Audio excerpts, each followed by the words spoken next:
A Marine veteran guns down a dozen people in a bar popular with college students. We'll investigate this mass shooting in Thousand Oaks.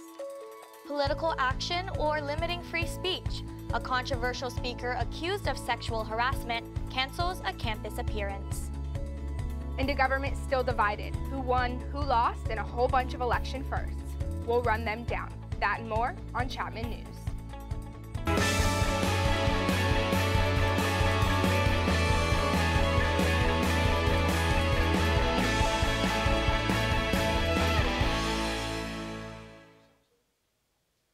Good afternoon. You're watching Chapman News. I'm Jada Sandu. And I'm Shannon Dominxell. We begin this morning with breaking news. Fires from Malibu to Calabasas have forced mass evacuations, and many homes have been lost as the fire grows to 10,000 acres. We have Natalie in the Weather Center with more.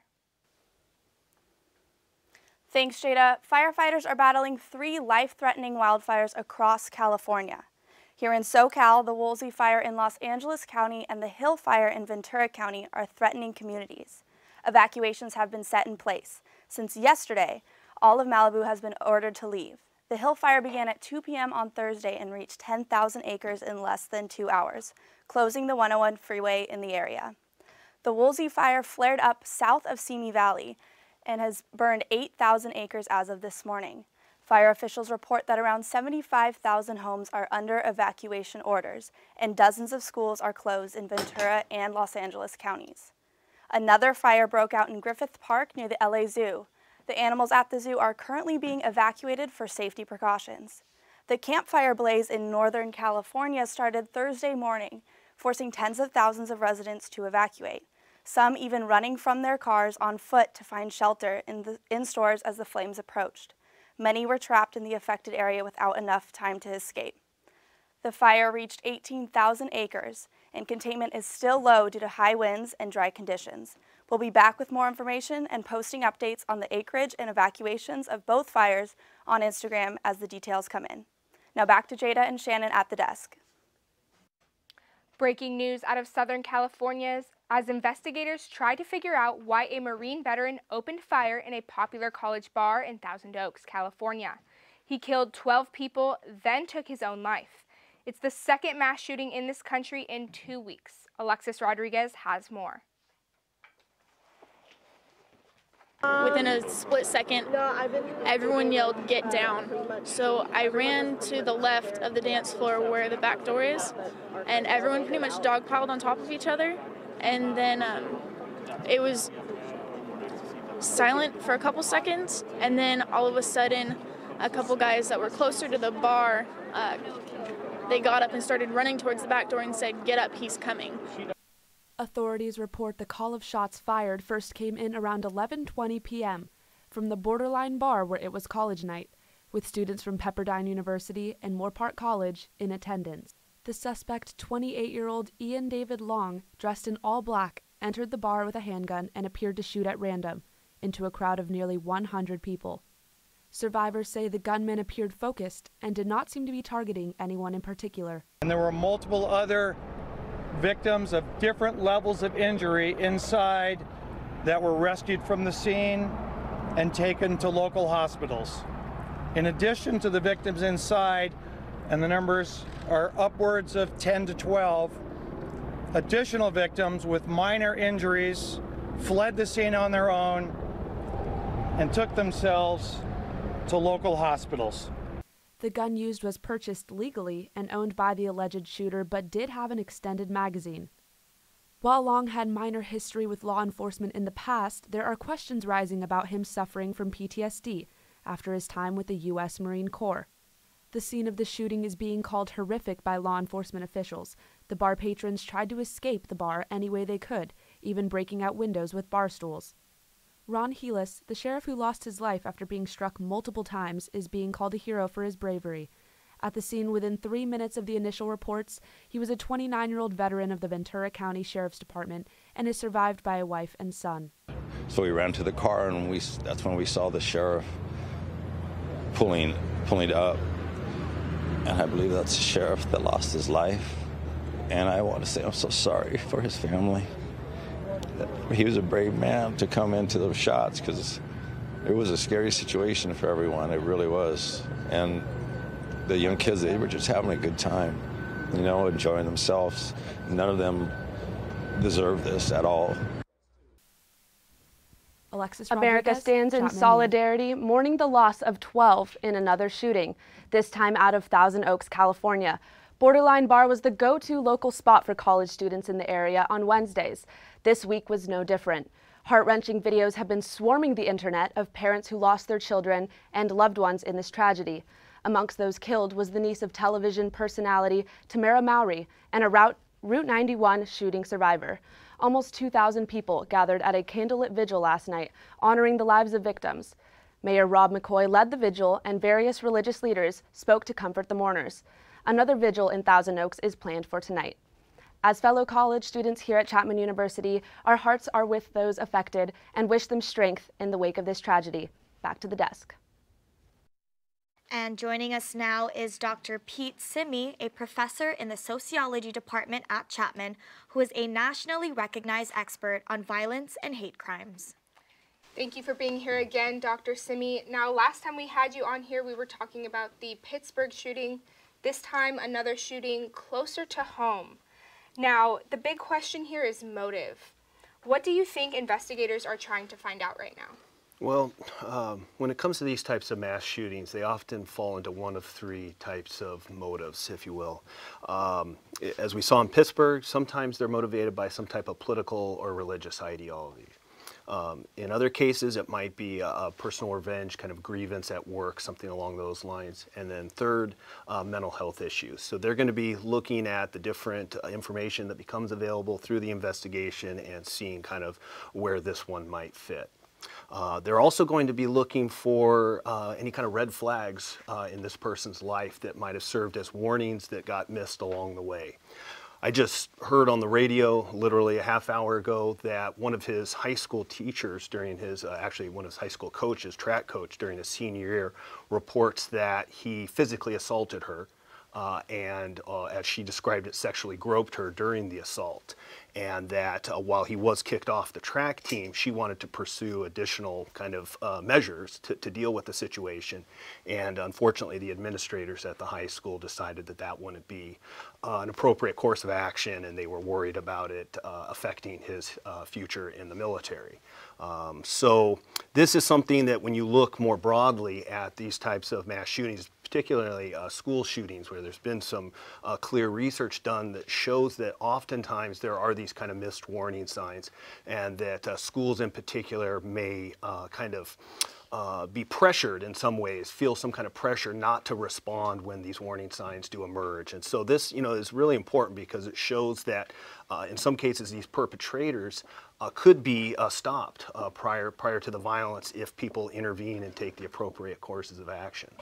Right, and there have been suggestions that after a lengthy tour in Afghanistan, the shooter may have suffered from PTSD. And police even visited his house in April when complaints arose from his neighbors. However, mental health specialists ended up clearing him after that incident. And I know it may be too early to tell, but do you think they maybe dropped the ball on this? Well, a couple things with mental health. We want to be careful and be very clear that the vast majority with mental health problems, mental illness, are not out committing these types of acts of violence or of any violence for that matter. In some individual cases, mental health issues, mental illness may be one of many factors that makes that person more susceptible or vulnerable to act in violent ways. I think we need to learn more about exactly the nature of his mental health issues. And then as far as whether that was missed, we also have to keep in mind that we do have pretty strict laws about involuntary institutionalization, and that those laws came about because at earlier points in our history we did have people that were probably unfairly institutionalized against their will. And so we have to take that into consideration as well. But that's obviously something I think that we need to as a society look at. Are we not providing treatment to some individuals? We saw this with the Parkland High School shooting and Nicholas Cruz, who had a very clear history of mental health problems, had a clear history of violence that just was not dealt with. Absolutely. Thank you so much, Dr. Shimmy. Yeah. Thank you. Thanks for joining us again. Sad news today regarding the death of an 18-year veteran of the Costa Mesa Fire Department. After years doing one of the most dangerous jobs around, Captain Mike Kreza was killed by what police say was a drunk driver.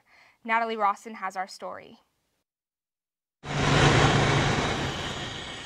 Beloved father, fire captain, and an Ironman athlete in training, Mike Kreza was a local hero. The 44-year-old Costa Mesa fire captain passed away Monday morning at Mission Hospital in Mission Viejo after being hit by a van this past weekend. Captain Kreza was one of the nicest guys you'll ever meet. Always had a smile on his face, and he's a very good man. Very good man. Kreza was biking along Alicia Parkway early Saturday morning when he was struck and critically injured, sustaining severe head and body trauma. The driver, Stephen Taylor Scarpa, was arrested on suspicion of DUI and is now being charged with murder. Authorities say multiple prescription medications were found inside Scarpa's van. If convicted as charged, he will face a sentence of 15 years to life in state prison. The Kreza family has been receiving an overwhelming amount of love and support from the community. On the evening of the accident, deputies of the Sheriff Department held a candlelight vigil for the fallen firefighter. Following his death, Kreza's body also received a procession from Mission Hospital to the Orange County Coroner's Office in Santa Ana. Fire and police personnel of Newport Beach, Orange, and Santa Ana stopped at several freeway overpasses to salute and pay their respects. Tragic event, but seeing the beautifulness in people and the support that we've had and the ability to support the family has been nothing but a gratitude from us. Captain Kreza's death has been a sobering event for all. While DUIs are declining nationally, Orange County remains a hub for drunk driving. A report on the U.S. cities with the most DUIs was released only 2 weeks ago by data analysts at Insurify. 4 Orange County cities were on the top 10. Santa Ana, Fullerton, and Huntington Beach all made the cut, with Orange coming in at number 2. Our thoughts and prayers are with the Costa Mesa Fire Department, Kreza's family, and all who knew and loved him. Reporting from Costa Mesa Fire Station 6, I'm Natalie Rawson, Chapman News. A GoFundMe page has been set up to help Kreza's wife and their 3 daughters. And as of this morning, nearly $200,000 have been raised. If you'd like to help out, you can visit the link below to donate, and it is also posted on our Instagram. And we all turned back our clocks last Sunday, but that could come with some consequences. Due to daylight savings time, sleep patterns may have been thrown off and may affect the ability to concentrate while driving. According to the Center for Disease Control and Prevention, going without sleep for 18 hours or more is the same as having a blood alcohol content of 0.05%. Caltrans will use the electronic changeable signs along highways to raise awareness for the dangers of drowsy driving. Almost 900 signs across California will read, "Feel drowsy? Exit and rest." A good way to prevent drowsy driving is to always get at least 7 hours of sleep a day. And remember, caffeinated beverages may help in the short term, but they are not a substitute for a good night's rest. Dodge College is known for hosting various guest speakers from the film industry in their classes. But this week's guest caused quite the stir. Kim Becker has the story. The writer of the new Netflix movie Bright was invited to speak in a Chapman film class until a student Googled his name and found that he might be more than just a screenwriter. Max Landis has been accused of sexual assault by several women on Twitter last year. 21-year-old student Maddie Geis sent an email to all 162 of her classmates with links to the allegations that she thought everyone should be aware of. When students attempted to contact Professor Joe Rosenberg about their concern, they all received the same automated response. Some even took to Twitter to express their opinions on the controversy.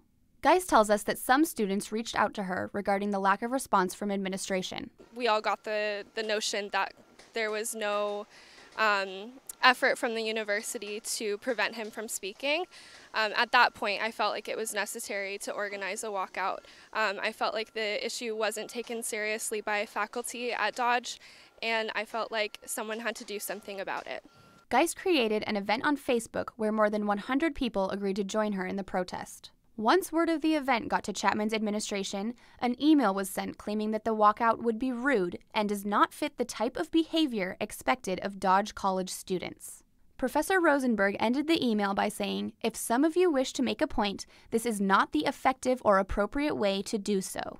Geis was asked to meet with the chair of media arts, where she claimed in a Facebook post that she was told her statement would be an embarrassment to the university. She told me that Max Landis had suffered enough. She asked me why I wanted to hurt my school. I don't want to hurt my school. I want to improve it. And I think the real embarrassment to Dodge College is inviting Max Landis to speak in the first place. 1 hour after that meeting, another email was sent out to the students in the class saying that it had been canceled due to planned events which would have jeopardized the purpose of the evening. When asked for a statement on the situation, Max Landis told Chapman News that he himself called off the event, saying, quote, "Chapman welcomed me, but it is not in line with my politics, my beliefs, and my personal sense of kindness and compassion to go somewhere that I am not wanted." Reporting from the Foligno Theater for Chapman News, I'm Kim Becker. Janelle Shearer confirmed Max Landis' statement, telling us that the class was canceled because students created a situation that made the speaker so uncomfortable he chose not to attend. And when we come back, a unique celebration on campus that students gathered for on Tuesday. Fire season is upon us in Southern California. I'll tell you what areas are in danger and tell you the 5-day forecast after the break.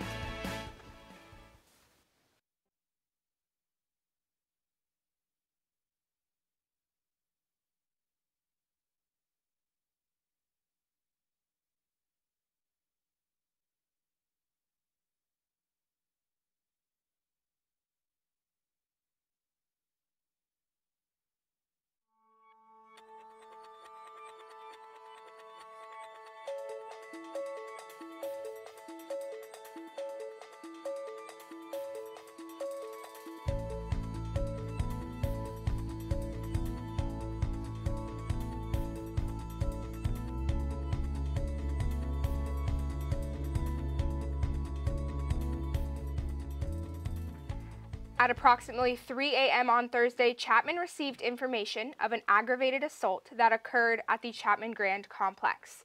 A public safety officer noticed a suspicious person standing inside an enclosed patio and staring into a window of an apartment. The officer made contact with the suspicious man, who then jumped over the patio wall and confronted him. The suspect punched the officer, knocking him down, and continued to assault him. The suspect, a white or Hispanic male between 27 and 32, fled the scene carrying a backpack. Public safety recommends students be on high alert as conditions may still pose a threat to students and guests. If students see suspicious behavior or persons, they are encouraged to call public safety or the Anaheim Police. Supreme Court Justice Ruth Bader Ginsburg has been hospitalized after falling in her office and fracturing 3 ribs. Ginsburg has had medical issues before, including a heart procedure and 2 battles with cancer, but she has never missed an argument on the bench. She has vowed to stay on the court through the Trump presidency. Ginsburg was not present at Thursday's investiture of Justice Brett Kavanaugh, Trump's appointee, who was confirmed last month. President Donald Trump will now face a divided government. His party still controls the Senate, but lost the House to the opposition party, the Democrats. But there were more headlines just hours after the results came in. Trump fired his Attorney General, Jeff Sessions, replacing him with a temporary Attorney General who might try to shut down the Mueller investigation. We have a report from Dee Droege, and then we'll talk to a noted presidential scholar, Dr. Lori Hahn. First, Dee. Welcome back to our weekly political rundown. This time, the election has finally actually happened. So let's take a look at the results from this monumental midterm season. In the 2014 midterms, 39% of eligible voters cast a ballot. But this year, that number increased to 48%, topping 100 million voters total, the highest number for midterms to date. Young people especially showed up at the polls in record numbers. There is a 188% increase in young voter turnout compared to the last round of midterm elections. And as you may have noticed on Instagram and Facebook this week, young people seemed extremely enthusiastic about voting this year. I feel like I know how Donald Trump won, and it's by getting the disenfranchised voters that felt like they didn't have a voice, and that's literally kind of we're doing the same thing just with young people. And the results have changed up politics in Washington. Democrats flipped the House of Representatives, gaining 30 new seats. This means that the president will now have some serious opposition on Capitol Hill and may be subject to more intense checks and balances and potential investigations. As for the Senate, Republicans gained 3 seats, balancing the parties to 51 Republicans and 46 Democrats. Republicans have previously struggled to reach a majority vote in the Senate, but after this election, it may be easier to pass conservative legislation. And it wasn't just Congress that Democrats were hoping to flip. Let's take a look at the country's other tight races. In Texas, the young and left Beto O'Rourke lost to the well-known incumbent Ted Cruz. In Florida, Democrat hopeful Andrew Gillum lost to Republican Ron DeSantis. And in Georgia, the Secretary of State Brian Kemp beat out Democrat Stacey Abrams in a race that many believe involved voter suppression. Nationwide, this was an election of firsts. For the first time in history, there are more than 100 women in the House. The first Native Americans and the first 2 Muslim women will join Congress as well. And in Colorado, the first openly gay governor and the first female governors won in South Dakota and Maine. The youngest representative on record has also joined the House at just 29 years old. Now back here in California, Senator Dianne Feinstein will keep her seat, and Liberal Gavin Newsom is now governor of the state. It's now up to these leaders to decide how far left they want to guide California. Now back here in Orange County, 4 historically conservative districts had the potential to turn Democrat, so let's take a look at what happened. In District 45, the county remains conservative. Republican incumbent Mimi Walters beat out Katie Porter 51 to 48%. In District 48, Dana Rohrabacher, who has represented Orange County for 30 years, lost to Democrat Harley Ruda by 1.5 points. This is a first for the fairly wealthy district, which hasn't had a liberal congressman in decades. District 49 also flipped to the Democrats. This seat went to liberal Mike Levin, who beat out conservative Diane Harkey by 7 points. District 38 is still red after this election. Democrat Gil Cisneros lost to conservative Korean-American Young Kim. Now, Orange County did not turn entirely blue this year, but half of the districts are undergoing major changes in their political identity. The president has been saying that this election was about him, and although President Trump was not on the ballot, these races may represent his influence on national politics. We have 2 years left before the next election, and with a blue House, a red Senate, and an upcoming presidential race, it seems like anything can happen. Thank you for tuning in to our weekly political rundown. I'm Dee Dee Droege. Back to you ladies at the desk. Thank you, Dee Dee. And joining us now is Dr. Lori Cox-Hahn, a professor of political science here at Chapman and an expert on the American presidency. She is here with us to discuss what's to come. Welcome, Dr. Hahn. Thank you. Now, it seemed like everyone won something on Tuesday night. Who benefited the most, the president or the Democrats? Well, it was definitely a split decision, and everybody has their own narrative about who won and who lost. So for the Democrats, it was a really big deal to flip the House and be back in control of one of the chambers. Although the margin wasn't large enough to call it a blue wave, and the fact that they only won the House and not the Senate definitely means that the blue wave did not happen. But still pretty significant because now they will be an important check on the Trump presidency. And so the Democrats have a decision to make whether or not they're going to legislate and work with Trump or whether they're just going to investigate him and possibly impeach him.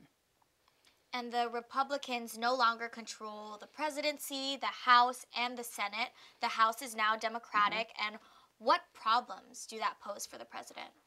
Well, like I said, now he has committees in the House that are controlled by Democrats and several have already said that they intend to investigate him, almost alongside the special prosecutor's case, Robert Mueller's case. So that can create certainly problems for him, and no president wants to be impeached, so if they have enough support to do that, that's definitely going to stall his agenda. On the other hand, still controlling the Senate means that one of the most important jobs of a president is to fill vacancies in the federal judiciary. So now he has got more votes in the Senate, so it will probably make a smoother confirmation process for federal district judges, appeals court judges, and most importantly, if there is a vacancy on the Supreme Court. Absolutely. Now, it seemed like the night of winning women. More than 100 were elected to the House. Do you think this was a reaction to the president? In part, yes. The political environment of resistance to Donald Trump's presidency, as well as the strength of the Me Too movement, certainly encouraged more women to run. And so we saw records broken in terms of number of women running, number of women winning primaries, and we're going to have a record number of women in the House of Representatives. I think we're going to stay about the same in the Senate, although we did pick up a few governor seats with a few more women. So we're back to 9, which is the highest we've ever had. But one of the biggest factors in why there were so many women running and winning is that there were so many open seats and retirements in the House of Representatives and a few in the Senate as well. So when you have a long-time incumbent retire from Congress, either the House or the Senate, that encourages more people to consider running. And so that always gives women a really good opportunity. And so that is really one of the biggest factors. And within hours of the election, the president fired his attorney general, something he had been threatening to do for months. And his temporary attorney general, Matthew Whitaker, has been critical of the Mueller investigation in the past. Could he stop it now? Or? Technically, yes. The acting attorney general does have the authority now because he has not recused himself from the Mueller investigation. So. But whether or not he does that remains to be seen. So Trump needs to nominate a permanent AG, and I think the sooner that he makes that announcement, probably the better, because there's a lot of concern about what powers that this acting attorney general and Matt Whitaker and what he could potentially do. But there is a constitutional issue about whether or not the acting attorney general needs to be confirmed by the Senate. But like I said, if Trump moves forward quickly, names a replacement, and the Senate confirms that new person, then that will just make that point moot. Absolutely. Now, final question. The campaign for the presidency in 2020 is already beginning. What problems does each party face going into a presidential election year? Well, Trump will face a challenge of being able to hold together the coalition that he won on in 2016 and whether or not he can win back some of the votes that he already seems to be losing, namely women. I mean, he won among white women, but one thing we saw Tuesday night is that women of color, particularly African-American women, came out in big numbers. And so that's a really important demographic within the general category of women voters. So he needs to get back some of those moderate suburban women if he wants to stay in the White House. And it is his party now, so it's going to be a challenge to define it in a way that maybe can expand the appeal beyond just his base supporters. Democrats also, you know, the downside to them winning the House is that they also now own part of the legislative agenda. So if they want to win in 2020, they also need to have a message that about something other than being anti-Trump. They cannot just impeach and investigate. That is not a winning message. They have to have a candidate who can appeal to a broader base of voters. Unfortunately, most of the leading contenders right now are over the age of 70. And so that might pose a problem for, you know, maintaining that enthusiasm that's out there among young voters right now. So if millennial and iGen voters really want to continue to be a force in politics, and I think that they were Tuesday night, then they also need to have a candidate around which they can be excited and unite. And I'm just not convinced that right now we know who that will be, because the Democrats definitely need to have maybe a fresher perspective and possibly younger candidates. Very great point. Thank you so much for joining us, Dr. Hahn. And next up, we have weather from Natalie Rawson. Thanks, Jada and Shannon. Before we jump into our forecast, there has been an update on the campfire near Butte County. 5 people have been found dead in torched vehicles near the town of Paradise. Our thoughts are with their families. And for the forecast here in Orange, the wind is back. There is a high advisory set in place until 6 p.m. tonight. Our high for the day will be 83 with northeast gusts from 45 to 55 miles per hour. And for the temperatures for the rest of the county,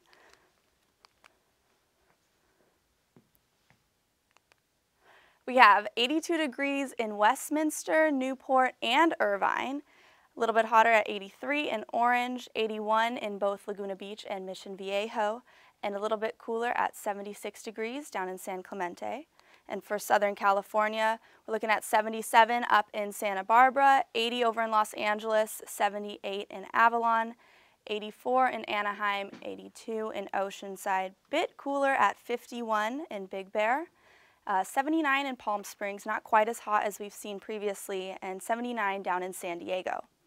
For our 5-day forecast, again, there's that wind advisory today, and 83 degrees with a low of 49. 80 degrees continuing tomorrow, and then also that low of 49. A little bit cooler on Sunday at 77 degrees. And we have 80 on Monday and 81 on Tuesday, all with plenty of sunshine. And it's not often we get good news about the future of our planet, but today we do.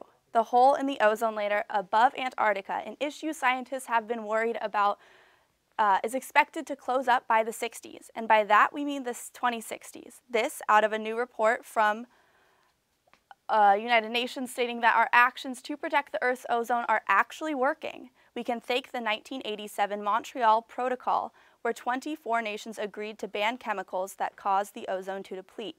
Fear of these thin ozone layers, also known as holes, helped us to stop using these chemicals in everyday items like hairspray. 30 years later, we're finally seeing a positive step in the right direction as the hole continues to shrink.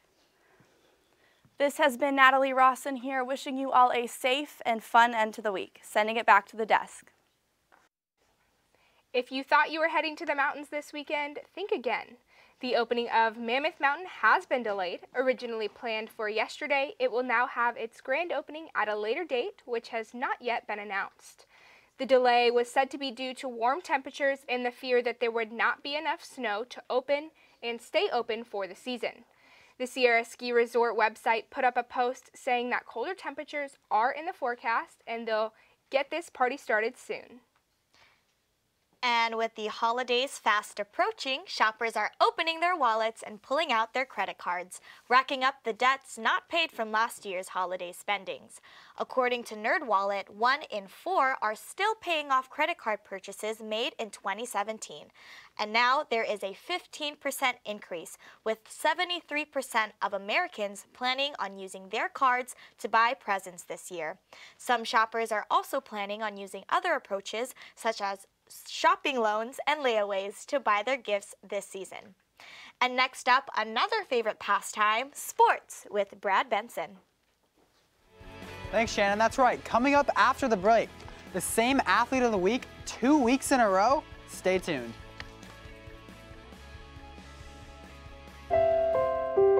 Follow your dreams. Chapman University. History, philosophy, peace studies, languages. Study abroad and explore the world. Become a global citizen.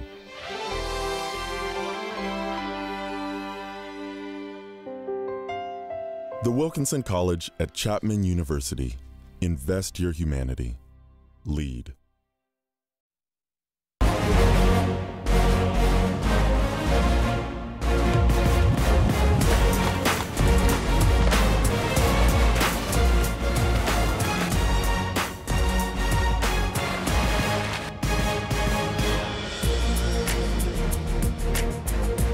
Hello everyone and welcome to the Best Campus Sports Show. I'm Brad Benson.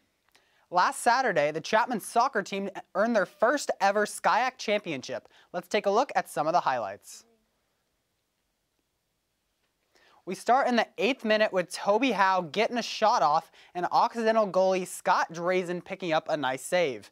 Then Occidental comes in for a free kick and he gives his man a shot with a header, but the ball just misses the goal.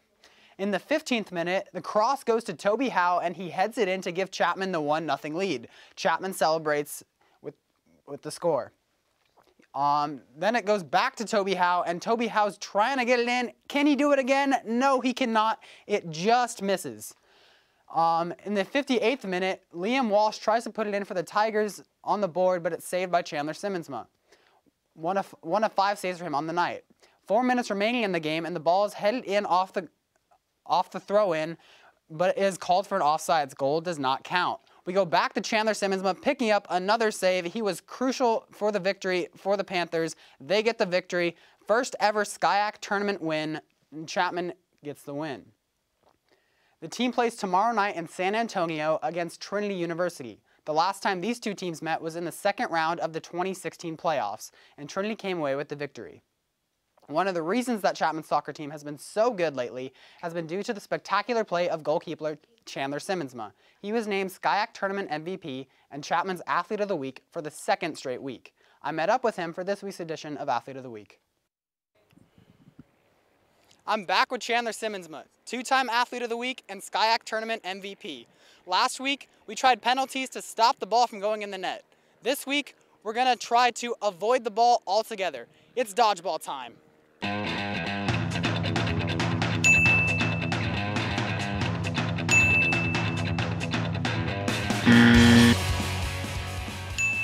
Last Saturday marked the first SCIAC championship in Chapman history, and you were named the MVP. How cool is that? Yeah, it's pretty awesome. I mean, I just was thankful enough to be able to do my part for the team. I mean, everyone plays a specific role, and I was able to do mine, and it paid off. But I think overall, as a team, we were just happy to get that championship, our first one, over the MVP. Like, I care more about doing that for our seniors and for the team as a whole, doing my part. So, I mean, it was rewarding, but the win means more to me.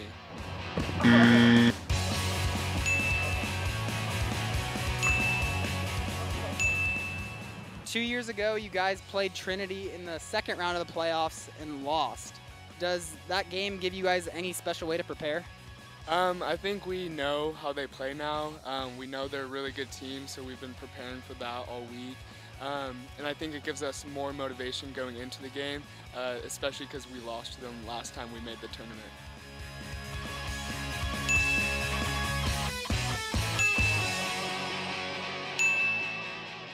You guys are currently on a 5-game winning streak. What's the ceiling for this team? I mean, if we keep working hard and keep doing what we're doing, everyone playing their part, I think we've talked about going all the way to the NCAA finals, and I think everyone really wants to do that. So that's our goal right now.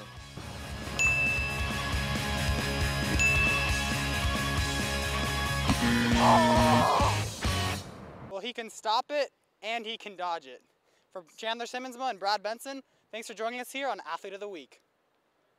Well, Chandler's only a freshman, but he's already been named Athlete of the Week twice and been named MVP of the conference tournament. He gets a lot of recognition for his play, and so does Mike Trout. Yesterday, Trout won the Silver Slugger Award for the 6th straight year. This season, Trout hit for .312 with 79 RBIs and 39 home runs. He also had an OPS of 1,008, which is the highest in the American League in over 10 years. He is also up for the AL MVP, which will be announced on Monday. However, Mookie Betts of the Boston Red Sox is favored to win. It's hard to believe Mike Trout is making half than less of the $300 million contract that Bryce Harper turned down. It's also hard to believe that what Bull Bullard did yesterday. He plays for the Harlem Globetrotters, who are known for their pageantry in the sport of basketball. Well, he set a Guinness World Record for the farthest back somersault shot. Take a look.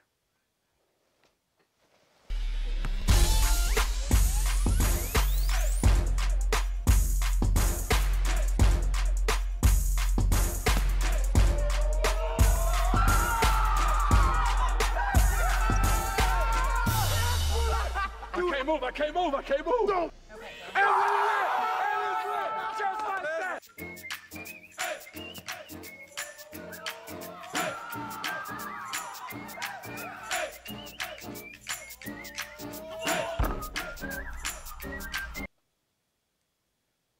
If the Globetrotters are going to start making shots like that, then it's hard to believe that the Washington Generals are ever going to get another win.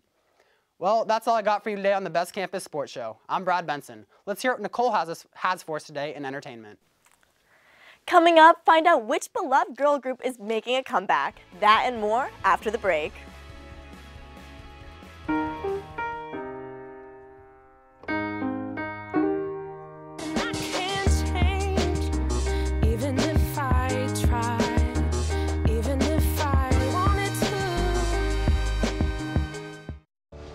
This year, patriotism shouldn't just be about pride of country. It should be about love. Remember that to love America, is to love all Americans, because love has no labels. Bye-bye. Hi. Hoping for a crisp breeze to help keep you alert. Oh, he took a sip of water too. That'll probably help. You were probably gonna turn down the radio too, so you could focus, right? Probably okay isn't okay. Right. If you see a warning sign, stop and call a cab, a car, or a friend. I think the water line is what really drove it home. I blew on him. I'm Nicole Zedek, back again with your updates on the latest news in pop culture this week. It's the season of thanks, and Ariana Grande is very thankful for a lot of things, including her exes. The singer released a single as a surprise this past week titled Thank You Next, which will also serve as the title for her 5th album. The 25-year-old performed the song for the first time on The Ellen Show a few days ago, and despite tripping and tearing up during the performance, she carried on to perform the song, channeling the 1996 film The First Wives Club.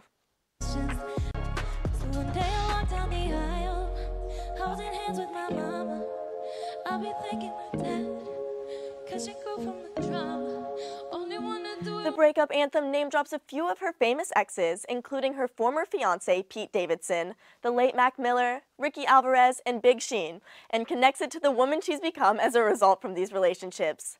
The tribute to the past men in her life did not come as a surprise to them. Grande mentioned that Ricky and Big Sean heard the single before the rest of the world did. Ricky Alvarez even reacted comedically to his line in the song in an Instagram video.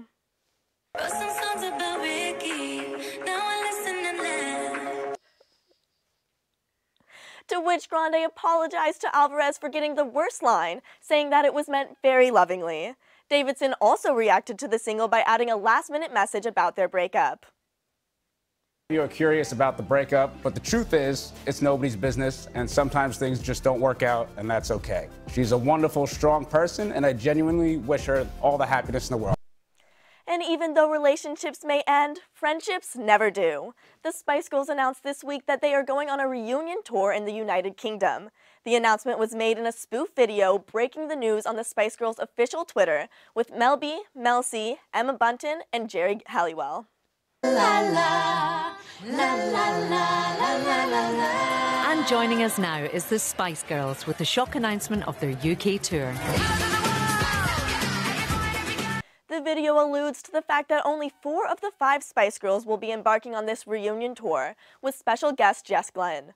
Victoria Beckham will not be joining the group on tour, but she is more than supportive of her former bandmates, posting encouraging photos. So far, the Girl Gang has 6 tour dates starting on June 1st, 2019, and tickets will go on sale tomorrow, November 10th. And while girls across the pond reunite, Disney princesses reunited in Los Angeles in real life. This past week, almost all of the original Disney princess voice actors came together for the world premiere of the Wreck-It Ralph sequel, Ralph Breaks the Internet, at the El Capitan Theater in Hollywood. The ensemble included Mandy Moore, Rapunzel from Tangled, Irene Bedard, Pocahontas, Ming-Na Wen, Mulan, Paige O'Hara, Belle from Beauty and the Beast, Linda Larkin, Jasmine from Aladdin, Jodie Benson, The Little Mermaid's Ariel, and Aloi'i Cravalho, Moana, joined Kate Higgins, the new voice of Aurora, Jennifer Hale, Cinderella, and Pamela Rabone, who voices Snow White and also co-wrote the sequel. The princesses stood alongside Sarah Silverman, who voices Vanellope von Schweetz, one of Disney's newest princesses in the Wreck-It Ralph franchise. Although some princesses were missing from the event, like Kristen Bell and Idina Menzel, Anna and Elsa from Frozen, all of the Disney princesses reprised their roles for the star-filled scene in the film, but in a different way. We took the idea of the princesses and who you think they are and allowed them to sort of like reveal their true selves, I guess. Like they've never been given the opportunity to kind of like, to exhale. The audience will see all of the beloved princesses come together in one room on the big screen for the first time ever. Here's a quick look from the trailer.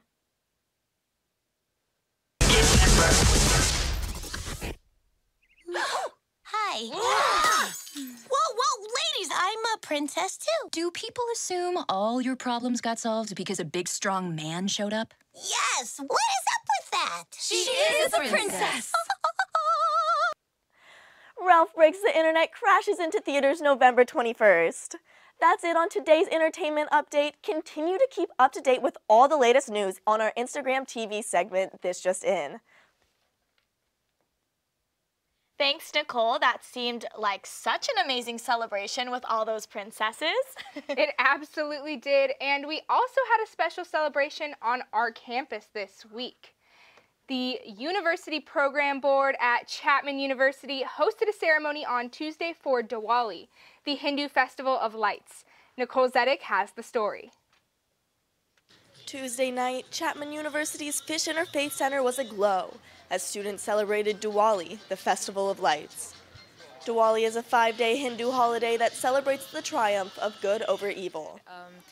It's basically the celebration of Lord Rama coming home after this epic war, basically. So it's supposed to be really very religious and very holy and good festival for all the Indians around.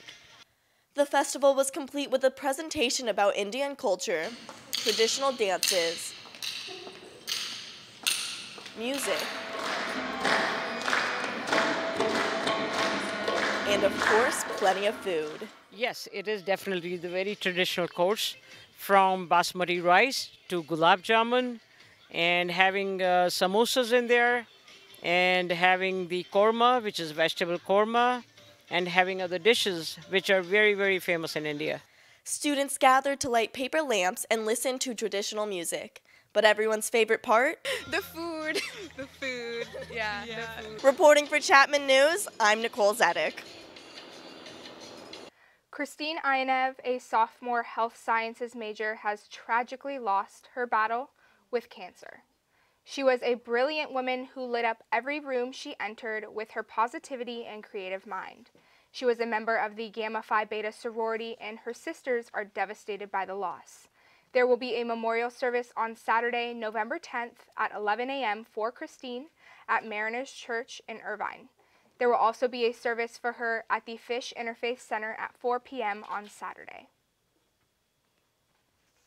We send our condolences to Christine's family and friends. Yes, we do. And that is all for today's show, but tune in next week for our special show, Giving Thanks with Chapman News.